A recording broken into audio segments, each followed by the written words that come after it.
Ano ang pagkakaiba ng pananalig namin sa Panginoon Diyos kung ikukumpara sa ibang mga relihiyon? Ang amin pong sagot ay ang malinaw na itinuro ni Apostol Pablo na nakasulat po dito sa Biblia sa unang Korinto sa 8:5 hanggang 7. Bagamat may sinasabing mga Diyos sa langit o sa lupa at maraming tinatawag na mga Diyos at mga Panginoon, sa ganang atin ay iisa lamang ang Diyos, ang Ama na lumikha ng lahat ng bagay, at tayo nabubuhay para sa Kanya. Iisa ang Panginoon, si Hesukristo, at sa pamamagitan niya'y nilikha ang lahat ng bagay, at sa pamamagitan din niya'y nabubuhay tayo. Subalit, hindi lahat ay nakaalam nito.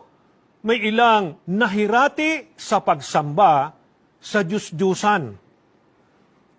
Maaaring totoo po na ang lahat ng mga relihiyon ay naniniwala na may Diyos. Subalit, hindi po totoo na ang pananalig sa Panginoon Diyos ng nasa tunay na iglesia ay kapareho lang ng mga hindi kaanib dito o nasa ibang relihiyon. Ano po ang katunayan? Ayon po kay Apostol Pablo, sa ganang atin, sa ganang mga tunay na